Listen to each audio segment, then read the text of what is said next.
Hi ಎಲ್ಲ ನಮಸ್ಕಾರ ಎಲ್ರಿಗೂ. ನಾನು ನಿಮ್ಮ ಪ್ರೀತಿಯ ಸುನೀತಾ ಪವನ್. ಎಲ್ಲರೂ ಹೇಗಿದ್ದೀರಾ? ಐ ಹೋಪ್ ಎಲ್ಲರೂ ಚೆನ್ನಾಗಿದ್ದೀರಾ ಅಂತ ಅಂದ್ಕೊಂಡು ಇವತ್ತಿನ ನಿನ್ನ ಜೊತೆ ನನ್ನ ಕತೆ ಸೀರಿಯಲ್ ಸಂಚಿಕೆನ ಶುರು ಮಾಡ್ತಾ ಇದ್ದೀನಿ. ಶುರು ಮಾಡೋದಕ್ಕಿಂತ ಮುಂಚೆ ನನ್ನ ಚಾನಲ್ನ ಇನ್ನೂ ಯಾರೆಲ್ಲ ಸಬ್ಸ್ಕ್ರೈಬ್ ಮಾಡ್ಕೊಂಡಿಲ್ವೋ ಸಬ್ಸ್ಕ್ರೈಬ್ ಮಾಡ್ಕೊಳ್ಳಿ. ವಿಡಿಯೋ ಇಷ್ಟ ಆದರೆ ಒಂದು ಲೈಕ್ ಮಾಡಿ, ಹಾಗೆ ಶೇರ್ ಮಾಡಿ. ಸೊ ಇನ್ನೇನು ಫ್ಲಿಪ್ಕಾರ್ಟಲ್ಲಿ ಮತ್ತು ಮಿಂತ್ರಾದಲ್ಲಿ ಒಂದಿಷ್ಟು ಪ್ರಾಡಕ್ಟ್ ಲಿಂಕುಗಳನ್ನ ಹಾಕಿರ್ತೀನಿ, ಅಂದರೆ ಡಿಸ್ಕ್ರಿಪ್ಷನಲ್ಲಿ ಹಾಕಿರ್ತೀನಿ. ಅದು ಏನು ಪ್ರಾಡಕ್ಟ್ ನೇಮು, ಅದ್ರ ಪ್ರೈಸ್ ಎಷ್ಟು, ಸೊ ಹಾಗೇ ಅದ್ರ ಲಿಂಕ್ ಕೂಡ ಕೊಟ್ಟಿರ್ತೀನಿ. ನೀವು ಡಿಸ್ಕ್ರಿಪ್ಷನ್ನ ಓಪನ್ ಮಾಡಬೇಕು ಅಂತಂದರೆ ನಾನು ಟೈಟಲ್ ಬರೆದಿರ್ತೀನಲ್ವ ಸೀರಿಯಲಿಂದು, ಅಲ್ಲಿ ಕೊನೆಯಲ್ಲಿ ಮೋರ್ ಅಂತ ಬರುತ್ತೆ, ಎಲ್ಲರಿಗೂ ಬರುತ್ತೆ. ಸೊ ನಾನು ಹೇಳ್ತಾ ಇದ್ದೀನಿ ಅಷ್ಟೇ. ಮೋರ್ ಅನ್ನೋದ್ರ ಮೇಲೆ ಕ್ಲಿಕ್ ಮಾಡಿದ್ರೆ ನಿಮಗೆ ಡಿಸ್ಕ್ರಿಪ್ಷನ್ನು ಓಪನ್ ಆಗುತ್ತೆ. ಓಪನ್ ಆದ ತಕ್ಷಣ ಲಿಂಕ್ಸ್ ಬರುತ್ತೆ ನಿಮಗೆ. ಆ ಲಿಂಕ್ಸ್ನ ಕ್ಲಿಕ್ ಮಾಡಿಬಿಟ್ಟು ಆರಾಮಾಗೆ ಬೈ ಮಾಡಿ. ಇಲ್ಲಾಂತಂದರೆ ಪ್ರಾಡಕ್ಟ್ನ ಟ್ಯಾಗ್ ಕೂಡ ಮಾಡಿರ್ತೀನಿ, ಅದರಲ್ಲೂ ನಿಮ್ಗೆ ಯಾವುದಾದ್ರೂ ಇಷ್ಟ ಆದರೆ ಪರ್ಚೇಸ್ ಮಾಡ್ಕೊಳ್ಳಿ ಅಂತ ಹೇಳ್ತಾ, ಸೊ ಬನ್ನಿ ಈಗ ಶುರು ಮಾಡೋಣ. ಶುರು ಮಾಡೋದಕ್ಕಿಂತ ಮುಂಚೆ ಆಗಲೇ ಹೇಳ್ದಾಗೆ ನನ್ನ ಚಾನಲ್ನ ಸಬ್ಸ್ಕ್ರೈಬ್ ಮಾಡ್ಕೊಳ್ಳಿ. ಇನ್ನೇನು ಇವಾಗ ನಿನ್ನೆ ಅಂತೂ ಈ ಸೀರಿಯಲ್ ಇಲ್ಲ. ಸೊ ಇವಾಗ ಇನ್ನೇನು ಶ್ರೀರಾಮನವಮಿ ಹಬ್ಬ ಅಂತೇಳಿ ಎಲ್ಲ ದೇವಸ್ಥಾನಕ್ಕೆ ಹೋಗಿರ್ತಾರೆ ಪೂಜೆ ಮಾಡೋಕ್ಕೆ, ಎಲ್ಲ ಮುಗ್ದೋಗಿರುತ್ತೆ. ಮತ್ತು ಇಲ್ಲಿ ಮಯೂರಿ ಕೂಡ ಭೂಮಿನ ಬಚಾವ್ ಮಾಡೋಕ್ಕೋಸ್ಕರ ಅವಳಿಂದ ಕರೆದುಬಿಟ್ಟು ತಾಳಿನ ತೋರಿಸ್ತಾ ಇದೆಯಾ, ಒಳಗಡೆ ಹಾಕ್ಕೊಬಿಡು ಅಂತೇಳಿ ಮಯೂರಿ ಹೇಳಿರ್ತಾಳೆ. ಸೊ ಫೈನಲಿ ಅವಳು ಕೂಡ ಒಳಗಡೆ ಹಾಕ್ಕೊತಾಳೆ. ಹಾಕ್ಕೊಂಡಿದ್ದಾದ್ಮೇಲೆ ಇನ್ನು ಇಲ್ಲೊಂದು ಬೆಟ್ಟ ಇದೆ, ಬೆಟ್ಟನ ಹತ್ಕೊಂಡು ಹೋಗೋಕ್ಕೆ ಅಲ್ಲಿ ದೇವಸ್ಥಾನ ಇದೆ, ಅದನ್ನೆಲ್ಲ ನೋಡೋಕೆ ಹೋಗಬೇಕು ಅಂತ ಮಯೂರಿ ಹೇಳಿದಾಗ, ಇಲ್ಲ ನಮ್ಮಿಂದ ಆಗಲ್ಲ, ನಾವೆಲ್ಲರೂ ಸುಸ್ತು ಹೊಡಿತಾ ಇದ್ದೀವಿ ಅಂತ ಹೇಳ್ಬಿಟ್ಟು ಹೋಗೋದಿಲ್ಲ ಯಾರು ಕೂಡ. ಇನ್ನು ಫೈನಲಿ ರಾಮಣ್ಣ ಕೂಡ ಅಷ್ಟೇ, ನನ್ನ ಕೈಲೂ ಆಗಲ್ಲ ಈ ಬಿಸಿಲಲ್ಲಿ ಬರೋಕ್ಕೆ ಅಂತ ಹೇಳ್ಬಿಡ್ತಾರೆ. ಸೊ ಫೈನಲಿ ಮಯೂರಿ ಇದ್ಕೊಂಡು ನಾನು ಭೂಮಿ ಹೋಗ್ಬಿಟ್ಟು ಬರ್ತೀವಿ ಅಂತ ಕೂಡ ಮಯೂರಿ ಭೂಮಿನ ಕರ್ಕೊಂಡು ಬರ್ತಾಳೆ. ಕರ್ಕೊಂಡು ಇಲ್ಲಿಗೆ ಬರ್ತಾಳೆ ಬೇರೆ ಕಡೆ ಒಂದು ಹತ್ರ ಬಂದ ತಕ್ಷಣ ಅಲ್ಲಿ ತುಂಬ ಚೆನ್ನಾಗಿರುತ್ತೆ. ಸೊ ನೀನು ತಾಳಿನ ಹೊರ್ಗಡೆ ಹಾಕ್ಕೊಂಡು ಬಟ್ಟನ ಇಕ್ಕೊಳ್ತಾ ಇದ್ದೆ ಅಲ್ವಾ, ಸೊ ಹಾಗಾಗಿ ಚಂದ್ರಿಕಾ ಅಮ್ಮ ಏನಾದರೂ ನೋಡಿದರೆ ಸೊ ಅದನ್ನೇ ದೊಡ್ಡದು ಮಾಡ್ತಾರೆ. ಬಟ್ ನೀನು ನೋಡಿದ್ರೆ ಇಲ್ಲಿ ಮಾನಶ್ವಿನಿ ಶ್ರವಣ್ ಮಗಳು ಅಂತೇಳಿ ಬಂದಿದೆಯಾ, ಮತ್ತು ಇದು ಗೊತ್ತಾದರೆ ತುಂಬ ದೊಡ್ಡ ರಿಸ್ಕ್ ಆಗುತ್ತೆ ಅಂತ ಆ ರೀತಿ ನಾನು ಹೇಳಿದೆ ಭೂಮಿ, ಅದರಿಂದ ನೀನು ಹರ್ಟ್ ಆಗಬೇಡ ಅಂತೇಳಿ ಮಯೂರಿ ಹೇಳ್ತಾ ಇರ್ತಾಳೆ. ಸೊ ಇವಳು ಇದ್ಕೊಂಡು ಸರಿ ಬಿಡು ಮಯೂರಿ, ನಾನೇನು ಬೇಜಾರು ಮಾಡ್ಕೊಂಡಿಲ್ಲ, ಆದರೆ ಮದುವೆ ಆಗಿದೆಯಲ್ವ ನಾನು, ಸೊ ಹಾಗಾಗಿ ಆ ರೀತಿ ಮಾಡಲೇಬೇಕಾಯಿತು. ತಾಳಿಗೆ ಬಟ್ಟಿಕೊಳ್ಳೋದ್ರಿಂದ ನಮ್ಮ ಒಂದು ಪತಿಗೆ ಅಂದರೆ ಗಂಡನಿಗೆ ಏನು ಪ್ರಾಬ್ಲಮ್ ಆಗಲ್ಲ ಅಂತೇಳಿ ತಾಳಿಗೆ ಅರಿಶಿನ ಕುಂಕುಮನ ಹಚ್ಕೊಳ್ಳೋದು ದಿನನಿತ್ಯ ಅಭ್ಯಾಸ ಹೆಣ್ಮಕ್ಳಿಗೆ. ಸೊ ಹಾಗಾಗಿ ಅದನ್ನು ನಾನು ಕೂಡ ಮಾಡಿದೆ ಅಂತ ಹೇಳ್ಬಿಟ್ಟು ಇಲ್ಲಿ ಹೇಳ್ತಾಳೆ ಯಾರು ಭೂಮಿ. ಸೊ ಮಯೂರಿ ಇದ್ಕೊಂಡು ನೀನು ಇವಾಗ ಅಂದರೆ ಅಜ್ಜಿ ಕಣ್ಣಿಗೆ ನೀನು ಹಸಿ ಮಗು ಇದ್ದಂಗೆ, ಅಂದರೆ ಒಂದು ಕನ್ಯೆ ಇದ್ದಂಗೆ ಅಂತ ಹೇಳ್ಬಿಟ್ಟು ಹೇಳ್ತಾಳೆ. ಸೊ ಆಯಿತು ಅಂತೇಳಿ ಇಲ್ಲಿ ದೇವಸ್ಥಾನ ಹತ್ರ ಬಂದುಬಿಡ್ತಾರೆ. ತುಂಬ ಚೆನ್ನಾಗಿ ಎಲ್ಲ ನಾಗರ ದೇವತೆಗಳಿರ್ತಾವಲ್ಲಿ. ಇಲ್ಲಿ ನಮಸ್ಕಾರ ಮಾಡ್ಕೊ, ನಿನ್ನ ತಾಳಿ ಬಗ್ಗೆ ಚೆನ್ನಾಗಿರಲಿ ಅಂತ ಹೇಳಿಬಿಟ್ಟು ಎಲ್ಲ ಒಳ್ಳೆಯದಾಗುತ್ತೆ ಅಂತ ಮಯೂರಿ ಹೇಳ್ತಾಳೆ. ಆವಾಗ ಅದನ್ನೆಲ್ಲ ನೋಡಿ ಭೂಮಿಗೆ ತುಂಬಾ ಖುಷಿ ಆಗುತ್ತೆ. ಇದೆಲ್ಲ ನೋಡಿದ್ರೆ ತುಂಬ ಖುಷಿ ಆಗ್ತಿದೆ ನನಗೆ ಅಂತ ಕೂಡ ಇಲ್ಲಿ ಭೂಮಿ ಹೇಳ್ತಾ ಇರ್ತಾಳೆ. ನೋಡು ಭೂಮಿ, ಇಲ್ಲಿ ಏನೇ ಬೇಡ್ಕೊಂಡ್ರು ಕೂಡ ಆಗುತ್ತಂತೆ, ಇದನ್ನು ನೀನು ಕೂಡ ಬೇಡ್ಕೊ ಅಂತ ಹೇಳ್ಬಿಟ್ಟು ಮಯೂರಿ ಹೇಳ್ತಾಳೆ. ಸರಿ ಆಯಿತು ಮಯೂರಿ, ನಾನು ಕೂಡ ದೇವ್ರಿಗೆ ಬೇಡ್ಕೊಳ್ತೀನಿ ಅಂತ ಹೇಳ್ಬಿಟ್ಟು ಅವಳು ಮನಸ್ಸಲ್ಲಿ ಇರೋದನ್ನ ಬೇಡ್ಕೋಬೇಕಂತ ಹೇಳ್ಬಿಟ್ಟು ಬೇಡ್ಕೊಳಕ್ಕೆ ಶುರು ಮಾಡ್ತಾಳೆ. ಬೇಡ್ಕೊಳಕ್ಕೆ ಶುರು ಮಾಡಿದ ತಕ್ಷಣ ಅವಳು ಬೇಡ್ಕೊಳ್ಳೋದು ಒಂದೇ, ನಾನು ಲೈಫ್ ಲಾಂಗ್ ಅಜಿತ್ ಸಾಹೇಬ್ರ ಜೊತೆ ಇರಬೇಕು ಅಂತೇಳಿ ಆ ತಾಳಿನ ಇಟ್ಕೊಂಡು ಕೇಳ್ಕೊಳ್ತಾಳೆ. ಕೇಳ್ಕೊಂಡ ತಕ್ಷಣನೇ ಹಿಂಗೆ ಬಗ್ಗಿ ಏನೋ ಬಟ್ಟೋ ಹೂವನ್ನ ತೊಗೊಳಕ್ಕೆ ಬಿಡ್ತಾಳೆ. ತಾಳಿ ಕೆಳಗಡೆ ಬಿದ್ದೋಗ್ಬಿಡುತ್ತೆ. ಬಿದ್ದೋದ ತಕ್ಷಣವೇ ತುಂಬಾ ಶಾಕ್ ಆಗಿಬಿಡುತ್ತೆ, ಅಂದರೆ ಒಂದು ಅಪಶಕ್ನ ಆಯ್ತಲ್ವಾ. ಸೊ ಹಾಗಾಗಿ ತುಂಬಾ ಶಾಕ್ ಆಗಿ ಆ ತಾಳಿನ ತೊಗೊಂಡು ನೋಡ್ತಾಳೆ. ಅದನ್ನು ನೋಡಿ ಮಯೂರಿ ಕೂಡ ತುಂಬಾ ಶಾಕ್ ಆಗಿಬಿಡ್ತಾಳೆ. ನನ್ನ ತಾಳಿ ಸರ ಕಟ್ಟಾಯಿತು, ಹಾಗಾದರೆ ಏನಾದರೂ ಪ್ರಾಬ್ಲಮ್ ಆಗಿಬಿಡುತ್ತಾ ನಮ್ಮ ಸಾಹೇಬ್ರಿಗೆ ಅಂತ ತುಂಬ ನೊಂದ್ಕೊಂಡು ಕಣ್ಣೀರು ಹಾಕಬೇಕಾದಾಗ ಅಲ್ಲೊಬ್ಬರು ಗುರುಗಳು ಬರ್ತಾರೆ. ಈ ತಾಳಿಯಿಂದ ನಿನಗೆ ಒಂದು ಕನ್ಫ್ಯೂಷನ್ ಸ್ಟಾರ್ಟ್ ಆಗಿದೆ, ಮತ್ತು ನಾನು ಇದನ್ನು ಉಳಿಸ್ಕೊಳ್ಳೋದು ಹೇಗೆ ಅಂತ ಯೋಚನೆ ಮಾಡ್ತಿದ್ದೀಯ ತಾಯಿ ನೀನು, ಮತ್ತು ನಾನು ಈ ಮನೇಲಿ ಇರ್ತೀನೋ ಇಲ್ಲ ಅನ್ನೋದು ಕೂಡ ನೀನು ಯೋಚನೆ ಮಾಡ್ತಿದ್ದೀಯಾ, ಮತ್ತು ಯಾರಿಗೋ ಏನೋ ಸಮಸ್ಯೆ ಆಗುತ್ತೆ ಅಂತ ಅನ್ನಿಸ್ತಾ ಇದೆಯಾ ನಿನಗೆ, ಹಾಗಿದ್ರೆ ಅಂತ ಹೇಳ್ಬಿಟ್ಟು ಏನೇನೋ ಒಗ್ಟೊಗ್ಟಾಗಿ ಅವ್ರು ಹೇಳ್ಬಿಟ್ಟು ಅಲ್ಲಿಂದ ನಿಂತ್ಕೊಳ್ದಂಗೆ 4 ಮಾತೆ ಅವ್ರು ಮಾತಾಡೋದು, ಅದರಲ್ಲಿ ಹೆಚ್ಚಿಗೆ ಮಾತಾಡೋದೇ ಇಲ್ಲ. ಅಂದರೆ ನಿನ್ನ ಒಂದು ಸತ್ಯ ಬೇರೆಯವ್ರಿಗೆ ಗೊತ್ತಿಲ್ಲ ಅನ್ನೋದೊಂದು, ಕಾಂಟ್ರಾಕ್ಟ್ ಮ್ಯಾರೇಜ್ ಆಗಿರೋದೊಂದು, ಇಲ್ಲಿ ಇರ್ತೀಯಿಲ್ಲ ಅನ್ನೋ ಗೊಂದಲ ನಿನಗಿದೆ, ನಿನ್ನ ಉಳಿಸ್ಕೋತಾರಿಲ್ಲ ಅನ್ನೋ ಗೊಂದಲ ಕೂಡ ನಿನಗಿದೆ ಅಂತ 4 ಪ್ರಶ್ನೆಗಳು ಹಾಕಿ ಅಲ್ಲಿಂದ ಹೊರಟೋಗ್ಬಿಡ್ತಾರೆ. ಅದನ್ನು ಮಯೂರಿ ಕೇಳಿಸ್ಕೊತಾಳೆ, ಭೂಮಿ ಕೂಡ ಕೇಳಿಸ್ಕೊಂಡು ಯಾರು ಇವರು ಈ ರೀತಿ ಹೇಳಿದ್ರಲ್ಲ, ತುಂಬ ಭಯ ಶುರುವಾಗಿದೆ ನನಗೆ ಅಂತೇಳಿ ಭೂಮಿ ಹೇಳ್ತಾಳೆ. ಆಗ ಹೇಳಿದ ತಕ್ಷಣ ಭೂಮಿ ಇವ್ರು ಯಾರಂತ ಗೊತ್ತಿಲ್ಲ, ಆದರೆ ಇವರಲ್ಲಿ ಯಾರ ಮನೆ ಹತ್ರನ ಹೋಗಿ ಓಂ ನಮಃ ಶಿವಾಯ ಅಂತ ಹೇಳ್ಬಿಟ್ರೆ ಸಾಕು, ಮನೇಲಿರೋ ಎಲ್ಲ ತಂದುಬಿಟ್ಟು ಅವ್ರ ಪಾದಕ್ಕಿಟ್ಟು ಪೂಜೆ ಮಾಡಿ ಅವ್ರನ್ನ ಆಶೀರ್ವಾದ ತೊಗೊಳ್ತಾರೆ. ಮತ್ತು ಅವರು ಯಾರಿಗೂ ಏನು ಹೇಳೋದೇ ಇಲ್ಲ, ಇಂಥರ ಸಂಕಷ್ಟ ಇದ್ದಾಗ ಮಾತ್ರ ಅವ್ರು ಬಂದು ದೇವ್ರ ರೂಪದಲ್ಲಿ ಬಂದು ಹೇಳೋಗ್ತಾರೆ ಅಂತ ಹೇಳ್ಬಿಟ್ಟು ಹೇಳಿದಾಗ ಸೊ ಹಾಗಿದ್ರೆ ಅವ್ರು ಅಂದಂಗೆ ಆಗ್ಬಿಡುತ್ತಾ ಅಂತೇಳಿ ತುಂಬಾ ಗಾಬರಿ ಆಗಿಬಿಡ್ತಾಳೆ ಭೂಮಿ. ಮಯೂರಿ ಕೂಡ ಅಷ್ಟೇ. ಸೊ ಅವ್ರು ಹೇಳಿದರೆ ಖಂಡಿತ ಅದೇ ಆಗುತ್ತೆ ಭೂಮಿ, ಯಾಕೋ ತುಂಬ ಭಯ ಆಗ್ತಿದೆ ನನಗೂ ಕೂಡ ಅಂತ ಮಯೂರಿ ಕೂಡ ಹೇಳ್ತಾಳೆ. ಭೂಮಿ ಇದ್ಕೊಂಡು ಆಗಿದ್ರೆ ನಮ್ಮ ಸಾಹೇಬ್ರಿಗೆ ಏನಾದರೂ ತೊಂದರೆ ಆಗುತ್ತಾ ಅಂತ ತುಂಬಾ ಗಾಬರಿ ಪಟ್ಬಿಡ್ತಾಳೆ ಭೂಮಿ. ಸೊ ಗಾಬರಿ ಪಟ್ಕೊಂಡು ಮತ್ತೆ ಫೋನ್ ಮಾಡಿಬಿಡೋಣ ಫಸ್ಟು ಅಂತೇಳಿ ಫೋನ್ನ ಮಾಡ್ತಾಳೆ. ಬಟ್ ತುಂಬ ಟ್ರೈ ಮಾಡಿರ್ತಾಳೆ, ಫೋನ್ ಸಿಕ್ಕಿರಲ್ಲ ಅಜಿತನಿಗೆ. ಸತ್ಯಣ್ಣಂಗೆ ಫೋನ್ ಮಾಡ್ತಾಳೆ. ಫಸ್ಟು ರಿನ್ ಆಗುತ್ತೆ, ಫೋನ್ ರಿಸೀವ್ ಮಾಡ್ತಾನೆ. ಏನಮ್ಮ ತಂಗಿಯಮ್ಮ, ಈ ಹಣ್ಣನ್ನ ಮರ್ತೋಗ್ಬಿಟ್ಟಿಯಾ, ಒಂದು ಮೆಸೇಜ್ ಮಾಡಿಲ್ಲ, ಒಂದು ಫೋನ್ ಮಾಡಿಲ್ಲ, ಅಲ್ಲಿ ಏನು ನಡೀತಿದೆ, ನಿಂಗೆ ಅಜ್ಜಿಗೆ ಹುಷಾರಿದೆಯಾ ಅಂತ ಕೇಳಿದಾಗ ಸತ್ಯಣ್ಣ ಅದೆಲ್ಲ ಸೈಡಿಗಿರಲಿ ಸತ್ಯಣ್ಣ, ನಮ್ಮ ಸಾಹೇಬರು ಊಟ ಮಾಡಿದ್ರು, ತಿಂದ್ರ, ಎಲ್ಲಿದ್ದಾರೆ, ಮಾತಾಡಿದ್ರ ಫೋನಲ್ಲಿ, ಅವ್ರು ಎಲ್ಲಿದ್ದಾರಂತೆ, ನಾನು ಫೋನ್ ಎಷ್ಟು ಟ್ರೈ ಮಾಡೋದು ರಿಸೀವ್ ಮಾಡಿಲ್ಲ, ಎಲ್ಲಿದ್ದಾರೆ ಏನು ಅಂತ ಒಂದೇ ಉಸಿರೇ ಎಲ್ಲ ಪ್ರಶ್ನೆಗಳು ಕೇಳ್ಬಿಡ್ತಾಳೆ. ಹಾಂ ಈಗ ಏನೋ ಬಿದ್ದಿದೆ ನನ್ನ ತಂಗಿಯಮ್ಮನಿಗೆ, ಇದನ್ನೊಂದು ಸ್ವಲ್ಪ ಎಂಟರ್ಟೈನ್ಮೆಂಟ್ ತೊಗೋಬೇಕು, ಮತ್ತು ಈಗ ನಾನು ಉರಿಸ್ಲೇಬೇಕು ಅಂತ ಡಿಸಿಷನ್ ತೊಗೊತಾನೆ ಸತ್ಯಣ್ಣ. ಸುಳ್ಳು ಹೇಳ್ಬಿಡ್ತಾನೆ ಒಂದು ವಿಷಯನ.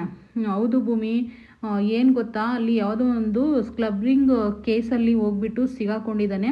ಅದನ್ನು ಹೋಗಿ ಮಾಡಿದ್ಕೇನೆ ಅಲ್ಲಿರೋ ಪೊಲೀಸ್ನವ್ರನ್ನೆಲ್ಲ ಕೊಚ್ಚಾಕ್ಬಿಟ್ರಂತೆ ಬೇರೆಯವ್ರನ್ನ. ಈಗ ಈ ಅಜಿತ್ ಬೇರೆ ಹೋಗೇನ ಜಾಗಕ್ಕೆ, ಏನು ಮಾಡ್ತಾರೋ ಏನೋ ಭಯ ಶುರುವಾಗಿದೆ ಅಂತ ಹೇಳ್ಬಿಟ್ಟು ಸುಳ್ಳು ಹೇಳ್ಬಿಡ್ತಾನೆ ಅಜಿತು. ಅಂದರೆ ಇವನ್ ಪ್ಲಾನ್ ಏನಿರುತ್ತೆ ಅಂದರೆ ನನ್ನ ತಂಗಿಯಮ್ಮ ಹುಡಿಕೊಂಡು ಹೋಗ್ಲಿ ಇರತ್ತಕ್ಕೇನೆ ಅಂತೇಳಿ ಈ ರೀತಿ ಒಂದಾಗ್ತಾರಲ್ಲ ಅಂತೇಳಿ ಆ ಸುಳ್ಳು ಹೇಳ್ಬಿಟ್ಟು ಅವಳಿಗೆ ಟೆನ್ಷನ್ ಕೊಟ್ಬಿಡ್ತಾನೆ. ಸತ್ಯಣ್ಣ ಏನು ಹೇಳ್ತೀರಿ ಸತ್ಯಣ್ಣ ನೀವು ಅಂದಾಗ ಫೈನಲಿ ಇವು ನಮ್ಮ ನಿಜ ಅಂತ ಹೇಳ್ಬಿಟ್ಟು ಫೋನ್ನ ಕಟ್ ಮಾಡಿಬಿಡ್ತಾಳೆ. ಕಟ್ ಮಾಡಿದ ತಕ್ಷಣನೇ ಫೈನಲಿ ಇನ್ನು ತುಂಬ ಮಯೂರಿ ಟೆನ್ಷನ್ ಮಾಡಿಕೊಂಡು ಯಾಕೆ ಏನು ಅಂತ ಕೇಳಿದಾಗ ಈ ರೀತಿ ಹೇಳಿದರು, ನಮ್ಮ ಸಾಹೇಬ್ರಿಗೇನೋ ತೊಂದರೆ ಆಗಿದೆ ಅಂತ ಹೇಳ್ಬಿಟ್ಟು ತುಂಬಾ ಟೆನ್ಷನ್ ಮಾಡಿಕೊಂಡು ನಮ್ಮ ಸಾಹೇಬ್ರಿಗೋಸ್ಕರ ನಾನು ಏನು ಬೇಕಾದ್ರೂ ಮಾಡ್ತೀನಿ ಅಂತ ಭೂಮಿ ಹೇಳ್ತಾ ಇರ್ತಾಳೆ. ಸತ್ಯನ ಇದ್ಕೊಂಡು ಈ ಹುಡುಗಿಗೆ ಸುಮ್ಮನೆ ನಾನು ಹಬ್ಬದ ದಿನ ಅಳಿಸ್ಬಿಟ್ನಲ್ಲ, ಆದರೆ ಇರಲಿ ಬಿಡು, ಒಂದು ಎಂಟರ್ಟೈನ್ಮೆಂಟ್ ಅನ್ನೋದಕ್ಕಿಂತ ಇಬ್ಬರು ಒಂದಾಗ್ತಾರಲ್ಲ ಅಂತೇಳಿ ಸತ್ಯಣ್ಣ ಅಂದ್ಕೊಳ್ತಾ ಇರ್ತಾರೆ. ಇನ್ನು ಭೂಮಿ ಇದ್ಕೊಂಡು ನಮ್ಮ ಸಾಹೇಬ್ರಿಗೆ ಏನಾದರೂ ತೊಂದರೆ ಆಗ್ಬಿಡುತ್ತೋ ಏನೋ, ನನ್ನ ಪ್ರಾಣನಾದರೂ ಕೊಟ್ಟು ಅವ್ರನ್ನ ಕಾಪಾಡ್ಕೋಬೇಕು, ಅವ್ರು ಎಲ್ಲಿದ್ದಾರೋ ಏನೋ, ಈ ತಾಳೆ ಬೇರೆ ಈ ರೀತಿ ಅಪ್ಸೆಕ್ನ ಆಗೋಯ್ತು, ಏನು ಮಾಡೋದು ಮಯೂರಿ ಅಂತ ತುಂಬಾ ಗಾಬರಿ ಪಟ್ಬಿಡ್ತಾಳೆ. ಮತ್ತು ಇನ್ನು ಫೈನಲಿ ಮನೆಗೆಲ್ಲ ಈ ವಿಷಯನ ಶೇರ್ ಮಾಡಬೇಕು ಅಂತ ಕೂಡ ಹೇಳಿದಾಗ ಮಯೂರಿ ಹೇಳ್ತಾಳೆ, ಮನೆಗೆ ಹೋಗಿ ಎಲ್ಲ ವಿಷಯನೂ ಹೇಳೋಣ, ಅವ್ರು ಏನಾದರೂ ಹೇಳ್ತಾರೆ ಅಂತ ಹೇಳ್ಬಿಟ್ಟು. ಇನ್ನು ಇಲ್ಲಿ ಸರಿ ಆಯಿತು, ಆಗಿದ್ರೆ ನಮ್ಮ ಅತ್ತೆಗೆ ಹೇಳೋಣ ಅಂತೇಳಿ ಹೊರಡ್ತಾರೆ, ಹೋಗೋಣ ಅಂತ ಹೇಳ್ಬಿಟ್ಟು. ಸೊ ಫೈನಲಿ ಹೋಗ್ದಂಗೆ ಹಿಂದಕ್ಕೆ ಬರ್ತಾಳೆ ಭೂಮಿ.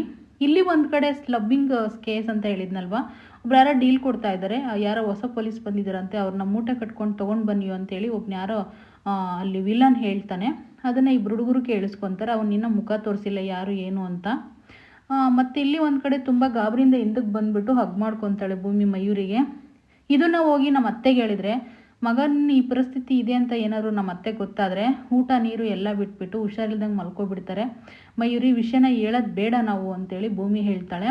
ಇನ್ನು ಫೈನಲಿ ವಿಷಯ ಹೇಳ್ಬಾರ್ದು ಅಂತೇಳಿ ನನಗೆ ಮಾತು ಕೊಡಂತ ಕೂಡ ಮಯೂರಿ ಹತ್ರ ಮಾತನ್ನ ತೊಗೊಳ್ತಾಳೆ. ನೀನು ಯಾರಿಗೂ ಹೇಳ್ಬೇಡು, ಅತ್ತೆಗೂ ಹೇಳ್ಬೇಡ, ಮನೆಯವ್ರಿಗೆ ಯಾರಿಗೂ ಈ ವಿಷಯನ ಹೇಳ್ಬೇಡ ಅಂತ ಕೂಡ ಹೇಳ್ತಾರೆ. ಇಂಥ ಮತ್ತೆ ಭೂಮಿ ಇಟ್ಕೊಂಡು ನನಗೆ ಅವ್ರು ಎಲ್ಲಿ ಸಿಗ್ತಾರೆ ಗುರುಗಳಂತ ಏನಾದರೂ ಗೊತ್ತಾ ಅಂತ ಹೇಳ್ಬಿಟ್ಟು ಮಯೂರಿನ ಕೇಳ್ತಾಳೆ.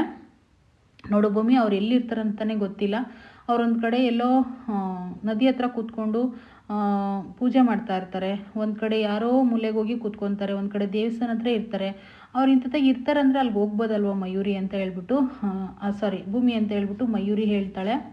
ಅಲ್ಲ ಯಾಕೆ ಏನು ಅಂತ ಮಯೂರಿ ಕೇಳಿದಾಗ, ಏನು ಗೊತ್ತಾ, ಏನು ಸಮಸ್ಯೆ ಅಂತ ಹೇಳಿರೋರಿಗೆ ಪ್ರಾಬ್ಲಮ್ ಕೂಡ ಗೊತ್ತಿರುತ್ತೆ ಮಯೂರಿ, ಅವ್ರನ್ನ ಮೀಟ್ ಮಾಡಿದ್ರೆ ನಮಗೆ ಖಂಡಿತ ಪ್ರಾಬ್ಲಮ್ ಗೊತ್ತಾಗುತ್ತೆ ಅಂತ ಭೂಮಿ ಹೇಳ್ತಾಳೆ. ಸರಿ ಆಯಿತು ಅಂತ ಹೇಳ್ಬಿಟ್ಟು ಆ ತಾಳಿನ ಇಟ್ಕೊಂಡಿರ್ತಾಳಲ್ವ, ಸೊ ಆ ತಾಳಿನ ಸೆರ್ಗಲ್ಲಿ ಕಟ್ಕೊಂಡು ಕಾಪಾಡ್ಕೋಬೇಕು ಅಂತ ಹೇಳ್ಬಿಟ್ಟು ಸೆರ್ಗಲ್ಲಿ ಇಟ್ಕೊತಾಳೆ. ಮತ್ತು ಮಾತು ಕೂಡ ತೊಗೊಳ್ತಾಳೆ. ತುಂಬಾ ಫೀಲ್ ಆಗುತ್ತೆ ಭೂಮಿಗೆ. ಅಂದರೆ ತಾಳಿ ಅನ್ನೋದು ಒಂದು ಮುತ್ತೈದೆತನದ ಗುರುತಲ್ವ, ಅದು ಏನಾದರೂ ಪ್ರಾಬ್ಲಮ್ ಆದ್ರೇ ಅದಕ್ಕೆ ಈ ರೀತಿ ಆಗೋದು ಅನ್ನೋದು ಒಂದು ವಾಡಿಕೆ ಆಗಿದೆ. ಸೊ ಹಾಗಾಗಿ ಇನ್ನು ಫೈನಲಿ ಆ ತಾಳಿನ ಸೆರ್ಗಲ್ಲಿ ಇಟ್ಕೊಂಡು ಜೋಪಾನ ಮಾಡ್ಕೊತಾಳೆ ಭೂಮಿ. ಸರಿ ಆಗಿದ್ರೆ ಎಲ್ಲಿ ಸಿಗ್ತಾರೆ ಅಂತ ಹೇಳ್ಬಿಟ್ಟು, ಈಗ ನೀವು ಈ ಕಡೆಗೆ ಹೋಗು, ನಾನು ಈ ಕಡೆಗೆ ಹೋಗ್ತೀವಿ, ಇಬ್ಬರು ಹುಡ್ಕೋಣ ಅಂತ ಹೇಳ್ಬಿಟ್ಟು ಮಯೂರಿ ಕೂಡ ಹೇಳ್ತಾಳೆ. ಸರಿ ಆಗಿದ್ರೆ ನಾನು ಈ ಕಡೆ ಹೋಗಿ ಹುಡ್ಕೊತೀನಿ, ನೀನು ಈ ಕಡೆ ಹುಡುಕು, ಯಾರು ಸಿಕ್ಕಿದ್ರೆ ಅವ್ರು ಇನ್ಫಾರ್ಮ್ ಮಾಡೋಣ ಅಂತೇಳಿ ಮಾತಾಡಿಕೊಂಡು ಒಬ್ರಿಗೊಬ್ರು ಹುಡ್ಕಾಕಿ ಅಂತ ಹೇಳ್ಬಿಟ್ಟು ಸ್ವಾಮೀಜಿನ ಹೊರಟೋಗ್ತಾರೆ. ಇಲ್ಲಿ ಭೂಮಿ ಒಂದು ಕಡೆ ಹುಡುಕ್ತಾ ಇರ್ತಾಳೆ, ಮಯೂರಿ ಕೂಡ ಒಂದು ಕಡೆ ಹುಡ್ಕಕ್ಕೆ ಹೋಗಿರ್ತಾಳೆ. ಇಲ್ಲಿ ಒಂದು ಹತ್ರ ಬಂದುಬಿಟ್ಟು ಭೂಮಿ ಹುಡ್ಕಕ್ಕೆ ಶುರು ಮಾಡಿರ್ತಾಳೆ. ಹುಡ್ಕಕ್ಕೆ ಶುರು ಮಾಡಿದ ತಕ್ಷಣವೇ ಶ್ರವಣ್ ಬಂದುಬಿಟ್ಟು ಭೂಮಿ ಹೆಗ್ಲ ಮೇಲೆ ಕೈ ಹಾಕ್ತಾನೆ. ಯಾಕಮ್ಮ ಭೂಮಿ ಇಷ್ಟೊಂದು ಸಪ್ಪಗಿದೆಯಾ ಅಂತ ಹೇಳ್ಬಿಟ್ಟು ಕೇಳ್ತಾನೆ. ಅದೇನಿಲ್ಲ ಸಾಹೇಬ್ರೆ, ಅಪ್ಪ ಅಂತ ಕೇಳ್ತಾಳೆ. ಯಾಕೆಂದರೆ ಎಲ್ಲರೂ ಇದ್ದಾರಲ್ವ ಅಲ್ಲಿ ಸಾಹೇಬ್ರನ್ನೆಲ್ಲ, ಅಪ್ಪ ಏನೂ ಇಲ್ಲ ಅಂತ ಹೇಳ್ಬಿಟ್ಟು ಹೇಳ್ತಾಳೆ. ಮತ್ತು ಇನ್ನು ಯಾಕೆ ಈ ರೀತಿ ಹತ್ತಂಗಿದೆಯಲ್ಲ ನೀನು ಅಂತ ಮನೆಯವರೆಲ್ಲರೂ ಕೂಡ ಮನಸ್ವಿನಿ ಭೂಮಿ ಅನ್ನೋರನ್ನ ಕೇಳ್ತೀಯ, ಮನಸ್ವಿ ಅನ್ನೋರನ್ನ ಕೇಳ್ತೀಯ. ಭೂ ಅನ್ನಕ್ಕೆ ಹೋಗ್ತಾರೆ, ಆಮೇಲೆ ಮನಸ್ವಿನಿ ಅಂತಾರೆ. ಯಾಕಂದರೆ ಇಲ್ಲಿ ಚಂದ್ರಿಕಾ, ರಾಧಾ, ಕೇಶವ 3 ಜನ ಇದ್ದಾರಲ್ವ. ಸೊ ಹಾಗಾಗಿ ನೀನು ಯಾರನ್ನು ಹುಡುಗರು ತಿಟ್ಕೆ ಮಾಡಿದ್ರೆ ಹೇಳು, ನಾವು ಹೋಗಿ ಸರಿಯಾಗಿ ಬಾರಿಸ್ತೀವಿ ಅಂತ ಕೂಡ ಹೇಳ್ತಾರೆ. ರಾಧಾ ಕೂಡ ಹಾಗೆ ಹೇಳ್ತಾಳೆ, ಯಾರಾದರೂ ತುಂಟು ಹುಡುಗರು ಏನಾದ್ರು ಬಂದು ತಿಟ್ಕೆ ಮಾಡಿದ್ರ ಅಂತ ಹೇಳ್ಬಿಟ್ಟು. ಇಲ್ಲ, ಆ ರೀತಿ ಏನೂ ಇಲ್ಲ ಅಂತೇಳಿ ಭೂಮಿ ಹೇಳ್ತಾಳೆ. ಇನ್ನು ಅಷ್ಟರಲ್ಲೇ ಮಯೂರಿ ಬಂದ್ಬಿಟ್ಟು ಅದೇನಾಯಿತು ಗೊತ್ತಾ, ನಾವು ದೇವಸ್ಥಾನಕ್ಕೆ ಹೋಗಿದ್ದೀವಲ್ಲ, ಆ ಭೂಮಿ ಕಣ್ಣೊಳಗಡೆ ಸಖತ್ ಧೂಳು ಬಿತ್ತು. ಆ ಧೂಳಿಂದ ಅವಳಿಗೆ ಕಣ್ಣೀರು ತುಂಬ ಬರ್ತಾ ಇದೆ ಅಂತೇಳಿ ಹೇಗೋ ಕಾಪಾಡಿಬಿಡ್ತಾಳೆ ಅವಳನ್ನ. ಸೊ ಅದೆಲ್ಲ ಆದಮೇಲೆ ಮನೆಗೆ ಬರ್ತಾರೆ ಎಲ್ಲರೂ ಕೂಡ. ಭೂಮಿ ಮಾತ್ರ ತುಂಬ ಟೆನ್ಷನಿಂದ ಫೋನ್ ಟ್ರೈ ಮಾಡ್ತಲೇ ಇರ್ತಾಳೆ ಅಜಿತ್ ಸಾಹೇಬ್ರಿಗೆ. ಬಟ್ ಆ ಫೋನ್ ಹೋಗ್ತಾನೆ ಇರಲ್ಲ. ಏಕೆಂದರೆ ನೆಟ್ವರ್ಕ್ ಇಲ್ದಿದ್ದ ಜಾಗದಲ್ಲಿ ಇವಳಿದ್ದಾಳೆ, ಅವರು ಕೂಡ ನೆಟ್ವರ್ಕ್ ಇಲ್ದಿದ್ದ ಜಾಗದಲ್ಲಿ ಅವರು ಕೂಡ ಇರ್ತಾರೆ. ಇನ್ನು ಅಷ್ಟರಲ್ಲೇ ಸಂಗೀತ ಬರ್ತಾಳೆ. ಸಂಗೀತ ಬಂದ ತಕ್ಷಣ, ಯಾಕೆ ಭೂಮಿ ಇಷ್ಟೊಂದು ಟೆನ್ಷನ್ ಮಾಡ್ಕೊಂಡಿದ್ಯಾ, ಬೆಳಗಿಂದ ಹುಡುಕ್ತಾ ಇದ್ದೀನಿ ಎಲ್ಲೂ ಸಿಕ್ಕೇ ಇಲ್ಲ ಮನೆಗೆ ಅಂತ ಕೇಳ್ತಾರೆ ಅವರತ್ತೆ. ಅತ್ತೆ ಏನೂ ಇಲ್ಲತ್ತೆ, ಎಷ್ಟು ಟ್ರೈ ಮಾಡ್ತಾ ಇದ್ದೀನಿ ನಿಮ್ಮ ಮಗನಿಗೆ, ಒಂದು ಫೋನ್ ರಿಸೀವ್ ಆಗ್ತಾ ಇಲ್ಲ, ಒಂದು ಫೋನ್ ಹೋಗ್ತಾ ಇಲ್ಲ, ಅವರು ಕೂಡ ಕನ್ಫರ್ಮ್ ಮಾಡ್ತಾ ಇಲ್ಲ ಫೋನ್ ಮಾಡಿಬಿಟ್ಟು, ತುಂಬಾ ಟೆನ್ಷನ್ ಶುರುವಾಗಿದೆ ಅತ್ತೆ ಅಂತೇಳಿ ಭೂಮಿ ಹೇಳ್ತಾಳೆ. ಯಾಕಮ್ಮ ಇಷ್ಟೊಂದು ಟೆನ್ಷನ್ ಮಾಡ್ಕೊತೀಯ, ಆರಾಮಾಗಿರಮ್ಮ ಅಂತ ಹೇಳ್ಬಿಟ್ಟು ಸಂಗೀತ ಹೇಳ್ತಾಳೆ. ಅದೇನು ಗೊತ್ತಾ ಭೂಮಿ, ನೀನು ಇಲ್ದಾಗ ಅಜಿತು ಫೋನ್ ಮಾಡಿದ್ದ ನನಗೆ ಅಂತಂದಾಗ ಭೂಮಿಗೆ ತುಂಬಾ ಖುಷಿ ಆಗ್ಬಿಡುತ್ತೆ. ಅತ್ತೆ ನಿಜವಾಗೂ ಫೋನ್ ಮಾಡಿದ್ರ ನಿಮ್ಮ ಮಗ ಅಂತ ಹೇಳಿದಾಗ, ಫೋನ್ ಕೊಡಂತಂದು ಹೇಳಿದ್ರಮ್ಮ, ನೀನು ಫೋನ್ ಕೊಡೋಕ್ಕೆ ನೀನು ತುಂಬ ಕಡೆ ಹುಡುಕ್ದೆ, ನಾನು ಫೋನೇ ಸಿಗಲಿಲ್ಲ, ನೀನು ಸಿಗಲೇ ಇಲ್ಲ ಅಂತೇಳಿ ಸಂಗೀತ ಹೇಳ್ತಾರೆ. ಇನ್ನು ಏನು ಹೇಳಿದ್ರು ಅತ್ತೆ ಅಂದಾಗ, ಹುಷಾರಾಗಿದ್ದಾರೆ, ಅವ್ರಿಗೇನು ಪ್ರಾಬ್ಲಮ್ ಇಲ್ವಾ ಅಂತ ಕೇಳಿದಾಗ, ನೋಡಮ್ಮ ತುಂಬ ಚೆನ್ನಾಗಿದ್ದಾನೆ ಅಜಿತು, ಏನು ಪ್ರಾಬ್ಲಮ್ ಇಲ್ಲ ಅಂತ ಹೇಳ್ತಾಳೆ ಸಂಗೀತ. ಒಂದು ವಿಷಯ ಗೊತ್ತಾ ಭೂಮಿ, ನಿನಗೆ 10 ನಿಮಿಷ ಮಾತಾಡ್ದ ನನ್ನ ಜೊತೆ, 10 ನಿಮಿಷದಲ್ಲಿ 9 ನಿಮಿಷನೂ ನಿನ್ನ ಬಗ್ಗೆನೇ ಕೇಳ್ದ. ನನ್ನ ಮಗ ನಿನ್ನ ತುಂಬಾ ಪ್ರೀತಿ ಮಾಡ್ತಾನೆ ಭೂಮಿ, ನೀನಂದರೆ ತುಂಬಾ ಇಷ್ಟ ನನ್ನ ಮಗನಿಗೆ ಅಂತ ಸಂಗೀತ ಹೇಳ್ತಾಳೆ. ಅದನ್ನು ಕೇಳಿಸ್ಕೊಂಡು ಭೂಮಿ ನಮ್ಮ ಅತ್ತೆಗೆ ನಿಜನ ಹೇಳ್ಬಿಡ್ಬೇಕು, ಏನು ನಡೀತು ಏನು ಅಂತ, ತಾಳಿ ವಿಷಯನೂ ಹೇಳಬೇಕು ಅಂತ ಡಿಸಿಷನ್ನ ತೊಗೊತಾಳೆ ಭೂಮಿ. ಇನ್ನೇನು ಫೈನಲಿ ಅದನ್ನು ಹೇಳಬೇಕು ಅಂತ, ಏನಾದರೂ ಹೇಳಬೇಕಾ ಭೂಮಿ ನಿನಗೆ ಅಂತ ಹೇಳಿ ಕೇಳಿದಾಗ ಸಂಗೀತ ಹೌದು ಅತ್ತೆ ಹೇಳಬೇಕು ಅಂತಾಳೆ. ಇನ್ನು ಅವಳು ಹೇಳೋಕ್ಕೆ ಶುರು ಮಾಡ್ಕೋಬೇಕು, ಅಷ್ಟರಲ್ಲೇ ಅಮ್ಮ ಅಂತ ಹೇಳ್ಬಿಟ್ಟು ಅಂಜು ಕರಿತಾ ಇರ್ತಾಳೆ. ಅದನ್ನು ನೋಡಿ ಅಮ್ಮ ಅಂದಂಗಾಯ್ತು ಅಂಜು, ಬಾ ಹೋಗೋಣ, ಏನಾದರೂ ದೇವಿಯನಿ ಬಂದುಬಿಟ್ಲಾ ಅಂತೇಳಿ ಅತ್ತೆ ಸೊಸೆರಿಬ್ಬರು ಹೋಗ್ತಾರೆ. ಅಷ್ಟರಲ್ಲಿ ದೇವಿಯನಿ ಕೂಡ ಎಂಟ್ರಿ ಆಗಿರ್ತಾಳೆ ಇಲ್ಲಿ. ಅವರಿಬ್ಬರು ಹಗ್ ಮಾಡಿಕೊಂಡು, ಮಿಸ್ ಮಾಡಿಕೊಂಡೆ ಮಾಮ್ ನಿನ್ನ ಅಂತೇಳಿ ಅಂಜು ಹೇಳ್ತಾಳೆ. ದೇವಿಯನಿನೂ ಅಷ್ಟೇ ಕಂದ, ನಿನ್ನೂ ಮಿಸ್ ಮಾಡಿಕೊಂಡೆ ಅಂತ ಒಬ್ರಿಗೊಬ್ರು ಹಗ್ ಮಾಡ್ಕೊತಾರೆ. ಇನ್ನು ಅಷ್ಟರಲ್ಲಿ ಅತ್ತೆ ಸೊಸೆ ಇಬ್ಬರು ಬಂದು, ಏನು ದೇವಿಯನಿ ಸರ್ಪ್ರೈಸ್ ಈ ರೀತಿ ಕೊಟ್ಬಿಟ್ಟಿಯಲ್ಲ ಅಂತ ಸಂಗೀತ ಕೇಳ್ತಾಳೆ. ಸುಮ್ಮನೆ ಹಾಗೆ ಸರ್ಪ್ರೈಸ್ ಕೊಡಬೇಕು ಅಂತಲೇ ಈ ರೀತಿ ಬಂದಿದ್ದು, ನಾನು ಯಾರಿಗೂ ಹೇಳ್ದಾಗೆ ಅಂತ ಹೇಳಿ ದೇವಿಯನಿ ಹೇಳ್ತಾಳೆ. ಇನ್ನು ಹಾಗೆ ಹೇಳಿದ ತಕ್ಷಣನೇ, ಸೊ ಹೇಗಿದ್ದಾರೆ ಅಮ್ಮನ ಒಬ್ಬರನ್ನೇ ಬಿಟ್ಟು ಬಂದಿದ್ದೀರಾ ಅಂತ ಸಂಗೀತ ಕೇಳ್ತಾಳೆ. ಅಯ್ಯೋ ಅವ್ರನ್ನ ಬಿಟ್ಟು ಬರೋದೇನು, ನೀನೇ ಹೋಗು, ನಾನು ಆರಾಮಾಗಿರ್ತೀನಿ ಅಂತ ಕೂಡ ಹೇಳಿದ್ದಾರೆ ಅಂತ ಹೇಳ್ಬಿಟ್ಟು ದೇವಿಯನಿ ಹೇಳ್ತಾಳೆ. ಇನ್ನಷ್ಟಲ್ಲೇ ನಿಂಗವಜ್ಜಿ ಬಂದ್ಬಿಟ್ಟು, ಯಾರು ನೀನು ಅಂತೇಳಿ ಕೋಪದಲ್ಲಿ ಕೇಳ್ತಾ ಇರ್ತಾರೆ. ನಾನು ಅತ್ತೆ ಅಂತ ಹೇಳಿ ಹೋಗಿ ಕಾಲಿಗೆ ನಮಸ್ಕಾರ ಮಾಡ್ಕೊತಾರೆ. ಅತ್ತೆ ಅಲ್ಲ ಅಮ್ಮ ಆಗಬೇಕು ಅವ್ರು ಒಂದು ಕಡೆ ವರ್ಷೇಲಿ. ನೀನು ಆರಾಮಾಯನ್ ಹೆಂಡ್ತಿ ಅಲ್ವಾ, ದೊಡ್ಡ ಸೊಸೆ ಮನೆಗೆ ಅಂತೇಳಿ ಹೇಳ್ತಾರೆ ನಿಂಗವ್ವ. ಹೌದು, ಅವನಿಗೇನೋ ಪ್ರಾಬ್ಲಮ್ ಆಗಿ ಚಿಕ್ಕ ವಯಸ್ಸಲ್ಲೇ ಪಾಪ ಗಂಡನ ಕಳ್ಕೊಂಡಿದೀಯ ನೀನು, ಆದರೆ ಯಾರ್ಯಾರು ಹಣ ಬರೋ ಏನೋ ಗೊತ್ತಿಲ್ಲ, ಯಾರ್ಯಾರಿಗೆ ಏನು ಸಿಗಬೇಕೋ ದೇವರು ಅದನ್ನು ಕೊಟ್ಟಿರ್ತಾನಂತೇಳಿ ನಿಂಗವಜ್ಜಿ ಹೇಳ್ತಾರೆ. ಇನ್ನು ದೇವಿಯನ್ನು ಇದ್ಕೊಂಡು, ಅತ್ತೆ ಈ ಮುದ್ದು ಕಂದಮ್ಮನ್ನ ಕೊಟ್ಟೋಗಿರೋದ್ರಿಂದ ಇವಳಿಗೋಸ್ಕರ ನಾನು ಬದುಕ್ತಾ ಇದ್ದೀನಿ ಅತ್ತೆ, ಇಲ್ಲ ಅಂದರೆ ನಾನು ಏನಾಗ್ತಿದ್ನೋ ನನಗೆ ಗೊತ್ತಿಲ್ಲ ಅಮ್ಮ ಅಂತೇಳಿ ದೇವಿಯನಿ ಹೇಳ್ತಾಳೆ. ಅತ್ತೆ ಅಲ್ಲ ಅಮ್ಮ ಅಂತಲೇ ಕರೀತಾರೆ. ಇನ್ನು ಸರಿ ಸರಿ ಆಯಿತು, ಅದ್ರ ಸ್ಟೋರಿ ಏನು ಎತ್ಕೊಬೇಡ ಬಿಡು, ಮುಗ್ದೋಗಿರೋ ಕತೆನಾ ಸುಮ್ಮನೆ ಅಂತೇಳಿ ನಿಂಗವಜ್ಜಿ ಹೇಳೋದನ್ನ ಅರ್ಧಕ್ಕೆ ನಿಲ್ಲ ಥರ ಮಾಡ್ತಾರೆ. ಇನ್ನು ಫೈನಲಿ ಒಂದು ಕಡೆ, ಸರಿ ಆಗಿದ್ದರೆ ನಿನ್ನ ಮಗಳಿಗೆ ಏನು ಸಂಸ್ಕಾರ ಕಲಿಸಿದ್ಯಾ ನೀನು, ಏನು ಬರೋದೇ ಇಲ್ವಲ್ಲ ಅವಳಿಗೆ ಅಂತ ನಿಂಗವಜ್ಜಿ ಬೈತಾರೆ. ಅತ್ತೆ ಏನು ಮಾಡೋದು ಅಮ್ಮ, ಅವಳು ಬೇರೆ ಕಡೆ ಬೆಳೆದಿದ್ದು ಫಾರಿನಲ್ಲಿ, ಸೊ ಹಾಗಾಗಿ ಈ ರೀತಿ ಇದ್ದಾಳೆ ಅವಳು ಅಂತೇಳಿ ದೇವಿಯನಿ ಹೇಳ್ತಾಳೆ. ಹೌದು, ಏನು ಬಟ್ಟೆಗಳು ಹಾಕ್ಕೊಂತಾಳೋ ಏನು ಕತಿಯೋ ಅವಳು ಸಂಸ್ಕಾರ ಏನು ಅಂತ ಹೇಳಿಬಿಟ್ಟು ನಿಂಗವಜ್ಜಿ ಬೈದಾಗ ಮತ್ತೆ ಅದೇ ಪ್ರಶ್ನೆಗೆ ಉತ್ತರ ಹೇಳ್ತಾಳೆ. ಹೌದು, ಇವಳಿಗೆ ಏನಾರು ಅಡುಗೆ ಮಾಡೋದು ಕಲಿಸಿದ್ಯಾ ಏನು ಕತೆ ಅಂತೇಳಿ ನಿಂಗವಜ್ಜಿ ಕೇಳ್ತಾರೆ. ಎಲ್ಲ ಅಡುಗೆನೂ ಮಾಡ್ತಾಳೆ ನನ್ನ ಮಗಳು, ಎಲ್ಲ ಅಡುಗೆನೂ ಬರುತ್ತೆ ಅವಳಿಗೆ, ನಿಮ್ಗೆ ಏನು ಬೇಕು ಹೇಳಿ ಎಲ್ಲ ಮಾಡ್ಕೊಡ್ತಾಳೆ ಅಂತ ಸುಳ್ಳು ಹೇಳ್ಬಿಡ್ತಾಳೆ ದೇವಿಯನಿ. ಸಂಗೀತ ಭೂಮಿ ಅಂತೂ ಫುಲ್ ಶಾಕು, ಅಂಜುನೂ ಅಷ್ಟೇ ಫುಲ್ ಶಾಕ್ ಆಗಿಬಿಡ್ತಾಳೆ, ನಮ್ಮ ಮಾಮ ಯಾಕೆ ಈ ರೀತಿ ಹೇಳ್ತಿದ್ದಾಳೆ ಅಂತ ಹೇಳ್ಬಿಟ್ಟು. ಮತ್ತು ಹಾಗಿದ್ರೆ ಈಗ ಅದೆಂಥದೋ ಒಂದು ಅಡುಗೆ ಮಾಡು ಅಂತ ಹೇಳಿ ಅಜ್ಜಿ ಕೇಳ್ತಾರೆ, ಅದೇನೋ ಸಾರನ್ನ ಕೇಳ್ತಾರೆ. ಸರಿ ಆಗಿದ್ರೆ ಮಾಡಬೇಕು ಅನ್ನೋಷ್ಟರಲ್ಲಿ ಸಂಗೀತ ಇದ್ಕೊಂಡು ಸಂಗೀತ ಕಣ್ಣು ಮಿಟುಕಿಸ್ತಾಳೆ ದೇವಿಯನಿ. ಇವಾಗ ದೇವಿಯನಿ ಈಗ ಬಂದಿದ್ದಾಳತ್ತೆ, ನಾನೊಂದು ಸ್ವಲ್ಪ ಸ್ಟ್ರಾಂಗಾಗಿ ಕಾಫಿ ಮಾಡ್ಕೊಡ್ತೀನಿ ಅವಳಿಗೆ ಅಂತ ಹೇಳ್ಬಿಟ್ಟು ಕರ್ಕೊಂಡು ಹೊರಟೋಗ್ಬಿಡ್ತಾಳೆ. ಇನ್ನು ಭೂಮಿ ಇತ್ಕೊಂಡು ಅತ್ತೇ ಅಂತೇಳಿ ಕಿರ್ಚ್ಕೊತಾಳೆ. ಏನೇ ಮಾಡ್ತಿದ್ದೀಯ ಬಾರೆ ನಂಗೆ ಸಹಾಯ ಮಾಡು ಅಂತ ಹೇಳ್ಬಿಟ್ಟು ಅವಳು ಕೂಡ ಕರ್ಕೊಂಡು ಸಂಗೀತಮ್ಮ ಹೋಗ್ತಾರೆ. ಇವತ್ತಿನ ಸಂಚಿಕೆ ಇಲ್ಲಿಗೆ ಮುಗಿತಾ ಇದೆ. ಮತ್ತೆ ನಾಳೆ ಸಿಗ್ತೀನಿ. ತುಂಬಾ ಚೆನ್ನಾಗಿರುತ್ತೆ. ನಾಳೆ ಕೂಡ ಮಿಸ್ ಮಾಡದೆ ವಿಡಿಯೋ ನೋಡಿ ಅಂತ ಹೇಳ್ತೀನಿ. ನಾಳೆ ಕೂಡ ತುಂಬ ಕನ್ಫ್ಯೂಷನ್ಸಲ್ಲಿ ಇರ್ತಾಳೆ ಭೂಮಿ ಕೂಡ. ಏಕೆಂದರೆ ತಾಳಿದೊಂದು ರಹಸ್ಯ ಮುಚ್ಚಿಟ್ಕೊಂಡಿದ್ದಾಳೆ, ಈ ರೀತಿ ಕಟ್ಟಾಗಿರೋದು. ಮತ್ತು ಅವನು ಕೂಡ ಬೇರೆ ಕಡೆ ಹೋಗಿರ್ತಾನೆ. ಅಜ್ಜಿ ಇದು ಸತ್ಯಣ್ಣ ಬೇರೆ ಈ ರೀತಿ ಹೇಳಿರ್ತಾನೆ. ಸೊ ಏನಾಗುತ್ತೆ ಏನು ಕತೆ ಅಂತ ನಾಳೆ ವೆಯ್ಟ್ ಮಾಡಿ ನೋಡೋಣ. Thank you.